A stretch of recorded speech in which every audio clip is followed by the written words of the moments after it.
Pernahkah kamu membayangkan seorang khalifah terbesar dalam sejarah Islam, pemimpin yang namanya membuat musuh gemetar, justru menangis sendirian di tengah malam, bukan karena kalah perang, bukan karena takut mati, tapi karena takut dihisap oleh Allah atas satu rakyat yang kelaparan. Inilah kisah Umar bin Khattab dan malam sunyi yang mengubah kepemimpinannya selamanya. Umar bin Khattab adalah khalifah kedua Islam, pemimpin yang tegas, adil, dan tanpa kompromi terhadap kezaliman. Di masanya, Islam meluas hingga Persia dan Romawi. Namun, meski kekuasaannya besar, Umar hidup sederhana. Ia selalu berkata, "Bagaimana aku bisa tenang jika masih ada rakyatku yang kelaparan?" Karena itulah, saat malam tiba dan kota Madinah terlelap, Umar tidak memilih istirahat. Ia memilih berjalan sendiri di kegelapan malam tanpa pengawal, tanpa pakaian kebesaran, tanpa diketahui siapapun. Umar ingin melihat keadaan rakyatnya yang sesungguhnya, bukan laporan yang terdengar indah di siang hari. Di tengah sunyinya malam Madinah, ia mendengar suara tangisan anak kecil yang menusuk hatinya. Tangisan itu tidak berhenti, seolah berasal dari perut yang kosong dan harapan yang hampir padam. Umar mengikuti suara itu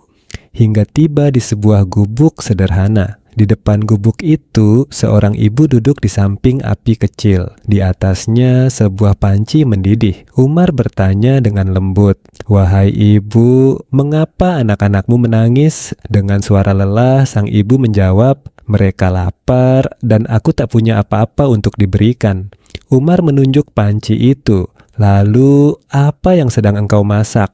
Sang ibu berkata dengan pahit, "Air dan batu. Aku hanya ingin mereka mengira makanan sedang dimasak hingga tertidur karena lelah." Lalu ia berkata tanpa tahu siapa Umar sebenarnya, "Jika pemimpin kami adil, tak mungkin anak-anakku kelaparan seperti ini." Mendengar itu, Umar gemetar, air matanya jatuh membasahi janggutnya. Umar tidak berkata apa-apa. Ia berlari menuju Baitul Mal, ia mengambil gandum, minyak, dan kebutuhan lainnya, lalu memikulnya sendiri di pundaknya. Seseorang berkata, "Wahai Amirul Mukminin, biar aku yang membawanya." Umar menjawab, "Apakah kau akan memikul dosaku di hadapan Allah pada hari kiamat?" Umar kembali ke gubuk itu. Ia sendiri yang memasak, ia sendiri yang menunggu, dan ia tidak pergi hingga melihat anak-anak itu tersenyum dan tertawa dalam keadaan kenyang.